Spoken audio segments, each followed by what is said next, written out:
Hello, I'm John Cavalli of JK Financial. Clients, surprise! Technology is allowing us to do this much better than it used to, and we wanted to add a little personal touch. For those of you that may be watching this that aren't clients, come on in, have some fun.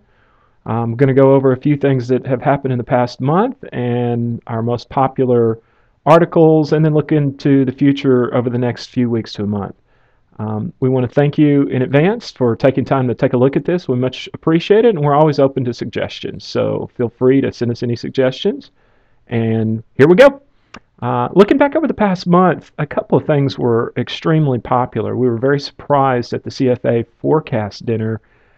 There were about 17 points that Francois Trohan and our other gentleman's name, who leaves me now, Dan Clifton, gave between the two of them, and I took copious notes during the presentation. It was about 2 hours. We're going to go into it in a lot greater detail in the next newsletter, but they were both relatively conservative, cautious about this year, looking out over the next 6 to 18 months. That caught our ear because if you've been reading our work, we're a little bit concerned that things are slowing. Not terribly, but we are concerned that they may be slowing a little bit, and we've labeled this a one up, two down year. Our most popular posts over the past few weeks have been taxes, taxes, and more taxes. When to file your taxes. A quick refresher, we would recommend that you don't file your taxes until the third or fourth week of March. We're getting corrected 1099s. As a refresher, those consolidated 1099s are being corrected because the government has recently instituted mandated cost basis reporting. Well, if you've had a security for 10 years, say, that basis was never caught, and it creates a little bit of issue with the 1099. As a refresher for clients, always default back to our realized gains and loss reports. In this post, we had a couple of points. One was the sequestration, or the sequester. In a word, $90 billion, while it's a lot to maybe you and I, it's not that much to our economy.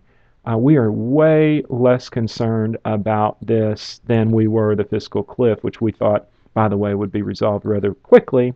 Now, it's still, many of the bones of that still lie out ahead of us. The sequestration, $90 billion, we're okay with it. The markets have jumped around a little bit. If you guys know, if you've been following us for some time, you know that we don't look at the markets in too short of a time frame. However, we did have a little bit of movement the last couple of days, both positively and negatively, and I'll talk a little bit about that in just a second. Another big thing looking back in this post, and by the way, the title of this post is kind of looking back in the month of February, and it gave us the title for the video as well. It gave us the idea for the video. Dell, he wants his, dude, I want my Dell back, is I think what I put in the post, but Dell takes the company private. It'll be interesting. I'm interested to see. We've had a lot of companies go private locally here in the Dallas, Texas area and throughout the country, and it's always interesting to see if they can bring them back public once they do go private and fix them, so to speak.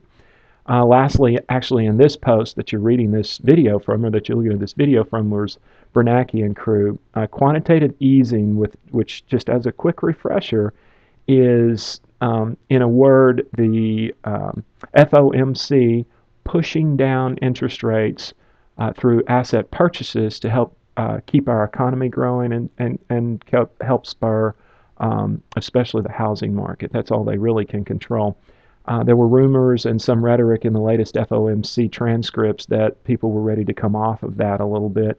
They will eventually. And that set folks in motion of actually thinking that, hey, what's going to happen when they stop? Well, stop making these purchases. So the immediate faction would be that, a reaction would be that interest rates would go up, and they have ticked up a little bit. And later, or actually earlier this week, about a week after all the transcripts were released, Bernanke came out and said, no, no, no, we're still going to have the foot on the pedal. So upcoming, looking into the future, I have a couple of neat articles that are coming up. We're going to talk a lot about taxes. We had a nice article sent from the field that gave us some ideas on keeping our tax rates low. We, in the past 2 weeks, have run into a pension scenario that really stunned us. It was quite different than we had seen before. And just to give you a little teaser here, what it is if you have a pension or Social Security, everybody has Social Security at least for now. if you have especially a pension, you have a decision on when to take those assets. Do I start drawing now? Do I wait? Or do I wait as long as I can? One of the local media, popular media mavens here in town is always very, very adamant about saving Social Security, saving your pensions as long as you can. Well, I'm going to have a little bit of analysis that may question that depending on the situation. We are not cookie cutter. We never are cookie cutter. And so each scenario requires some sort of a look. So I would suggest you watch out for that in a post, and we'll probably have that in the newsletter. Then we have one technical, looking forward, we have something called filling the gap, and that's for the technicians that are out there. And this has happened over and over, and it's where you have a sudden shift in the markets, and for whatever reason, they go back and fill the gap. I know it sounds like a lot of voodoo right now, but so is momentum on the football field. But we'll talk about that in the future as well. That's it for this video. This is our first one. We hope you've enjoyed it. This has only taken me 3 or 4 times to do. And in the future, we will have probably better and more interactive features. Thanks a lot. Bye-bye.